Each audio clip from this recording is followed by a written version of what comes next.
Next আবার দেখো একটা সুপার ট্রিক নিয়ে চলে এসেছি আমাদের কাছে। এই ধরনের অঙ্কে আমরা শর্টকাটে একদম কি করে বার করব। এই ধরনের অঙ্কগুলো শর্টকাটের জন্য ভালো করে দেখো, জিনিসটা আমাদের এরকম টাইপের আছে 1/ax² plus bx plus c integrate. তাহলে এটার আনসার খুবই সোজা, যে এটার আনসার হচ্ছে কি 2/√4ac minus B square tan inverse ax² plus bx plus c যা থাকবে তার ডেরিভেটিভ হবে divided by √4ac minus B square plus c। এটাই হচ্ছে এর আনসার।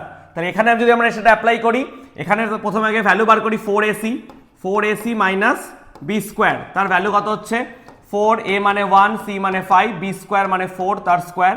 তো 20 মাইনাস 16 করলে কত হবে 4, √ওভার আছে, √4 করলে আমাদের কত আসবে 2, তো এটা কত আসবে 2 আসবে। তাহলে এটার আনসারটা আমাদের হবে 2/2 tan ইনভার্স, ওপরে এটা ডেরিভেটিভ হবে x স্কোয়ারের 2x, 4x এর 4 ডিভাইডেড বাই 2 প্লাস c। তাহলে 2/2 কেটে যাবে, কমন চলে যাবে, এটা কেটে গেল 1, tan ইনভার্স ওপর থেকে 2 কমন নিলে কেটে গেল x প্লাস 2 প্লাস c। এটাই আনসার। দেখো কত তাড়াতাড়ি আমরা করে দিলাম। সেম ভাবে যদি তোমরা এটা বুঝে থাকো, তোমরা কিন্তু এই হোমওয়ার্কটা করে দাও। আর এরকম টিপস অ্যান্ড ট্রিক্স জানতে কিন্তু আমাদের চ্যানেলটাকে তোমরা ফলো করে দাও। ওকে।